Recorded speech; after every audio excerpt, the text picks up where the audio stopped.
তো ইরান আজকে দুপুরে এই অ্যাটাকটি করার পেছনে প্রধান কারণ হলো ট্রাম্পকে তারা বার্তা দিয়েছে যে তুমি যদি মনে করো আমাকে বাধ্য করে চুক্তি করাবে, আমি রাজি না। তুমি যদি মনে করো যে আমি তোমার ভয়ে তোমার সব মেনে নেব, আমি তোমাকে ভয় করি না। তুমি যদি মনে করো এই দেশে রেজিম চেঞ্জ ঘটিয়ে তোমার পাপেটকে পুতুলকে বসাবে, এই দেশ সেটা গ্রহণ করবে না। এই তিনটি মেসেজ ইরান দিয়েছে ডোনাল্ড ট্রাম্পের এই হুমকির পর দখলদার দেশটিতে আবার আক্রমণ করে।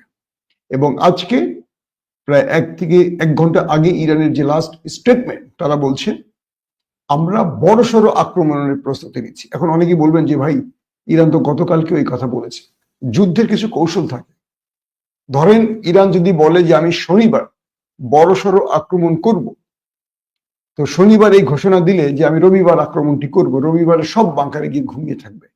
তো ইরান এই আক্রমণগুলো কি কাকপক্ষী আর ভবন ভাঙার জন্য করবে? এখানে কিছু গেম আছে যে আমি 24 ঘন্টার মধ্যে বড় আক্রমণ করব, 24 ঘন্টার মধ্যে সব কয়টা বদমাইশ বাংকারে গিয়ে ঢুকবে, ঠিক 25 মিনিটের মাথায় বা 25 ঘন্টা পর সবগুলি আবার বাংকার থেকে বের হবে, তখন ধাপ করে মেরে দিল, সবগুলো ওপারে চলে গেল। এখানে যুদ্ধের কিছু কৌশল থাকে।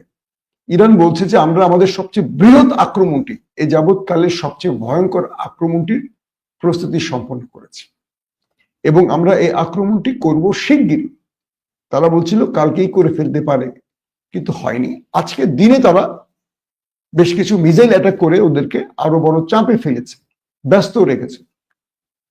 বলা হচ্ছে যে এই যে দিনের আলোতে অ্যাটাক গুলো করছে, এতে করে